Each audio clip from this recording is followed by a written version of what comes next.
Welcome back to another episode of the Freelancer's Tea Break, the short and sweet podcast you can enjoy whilst you're making a cuppa. Now, I've had a few people recently asking about where they can get started with creating a contract as a freelancer. And I know it can feel pretty overwhelming when you're just starting out. So I wanted to share a few options with you. But first of all, what even has to be in a contract? Or what even is a contract? So I thought it might be helpful just to go over the basics because there might be people listening here who are brand new to freelancing and have no idea what a contract is even for. So essentially, a well-crafted contract establishes clear expectations, outlines the scope of work, and sets payment terms. So basically, it covers everything that you've agreed between yourself and the client. And it's really, really important to have in place before you even get started with work, because it just means that you are covered if anything happens. So if they are late paying, or if they suddenly want lots of changes made at the last minute, or if communication is becoming a challenge, or anything like this, that's what a contract will cover. It basically means that everybody is on the same page and you're both covered if anything goes wrong, because it goes the other way as well. If anything goes wrong and you have to end the contract or anything like that, or you're not able to fulfill it, it covers for them as well, the client. So a typical freelance contract will usually cover a few key elements. You've got the scope of work, so very clearly defined project details and deliverables. So as a coach, I would have a contract that covers what could be expected, what's agreed, things like I'm there to support you and help you create goals and move forward and work through things, but I'm not there to guarantee results because it's very much based on the client taking action. The same for things like social media. It might be how many days you're working, or how many social media networks you'll be covering, or how many posts you'll be doing, and anything like that. So essentially, you're making it very, very clear exactly what you're going to be delivering. Next is timeline. So when you're going to be starting working together and ending.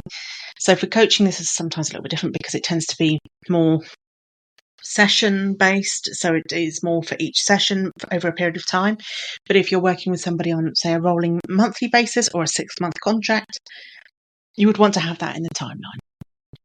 And you also might want to include in there any milestones. So, for example, if you're doing a website, you're a website designer, you might want to talk about what revisions and when it's available as a test site and those kind of things as milestones. Next, you want to talk about payment terms, so rates, payment schedules, and methods. So, for example, you might want to say how you accept payments. I absolutely do not accept checks anymore. It is 2024. And there are certain payment methods I will accept and certain ones I won't. But you also might want to include things like late fees or early payment discounts.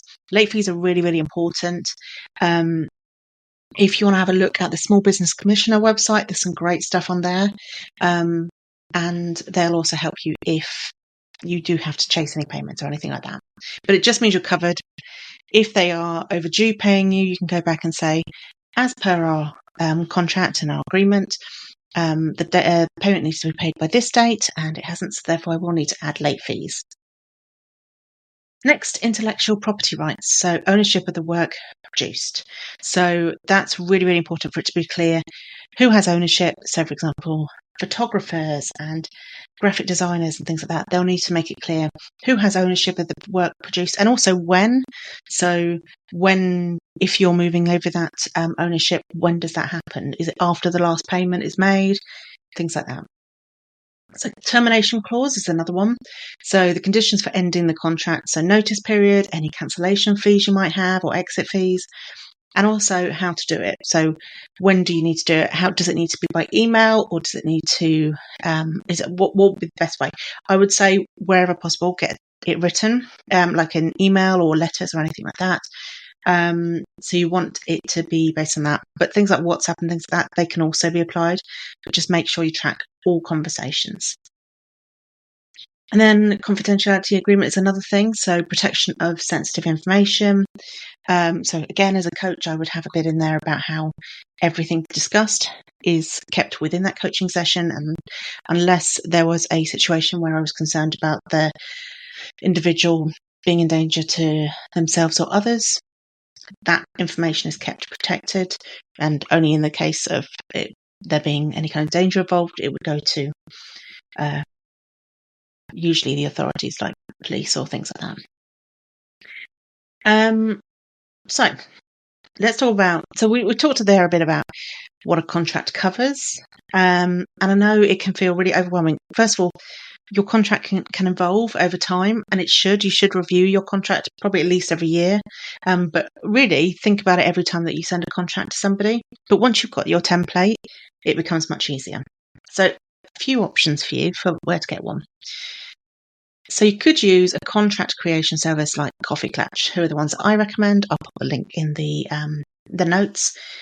They do some great templates, which are kind of pretty affordable, usually sort of around the £50 mark for the basic ones. They do custom ones if you want a custom one, and they do ones that are more specific to different things. So a VA, social media manager, photographer, they all have different ones. They also have things on their website like terms and conditions, privacy policies, all sorts of things. And the thing I like about them as well is that they offer like 6 months support afterwards in a Facebook group. So if you want to ask any questions or anything like that, you can. And I do have a special link to them, which gets you a little discount. So go have a look at that if you'd like. Second one is if you're already using a CRM solution or system, go see what they've got. So I use Dubsado, and I have used Dubsado's contracts quite a lot in the past. So they're all built in. I just read through them, and you can customize them. But they're pretty good contracts overall. Just make sure, especially if you're in the UK, check where the contract has been made, because if it's a USA contract, you obviously need to adapt it to the UK, and we have different laws and rules. So just double check that kind of thing.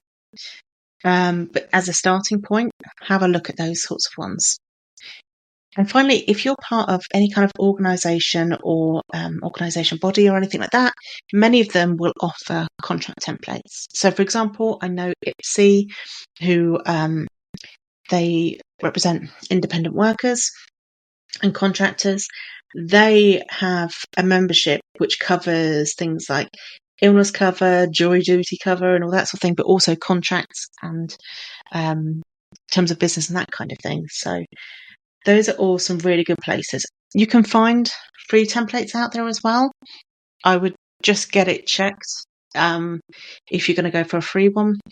I think it is worth investing in this because a good contract will save you so much time later on, and it's so much better to be able to say, according to our contract that you agreed to.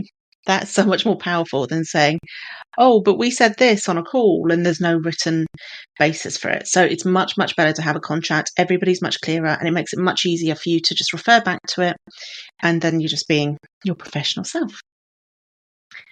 So those are a few of the ways that you can find a contract.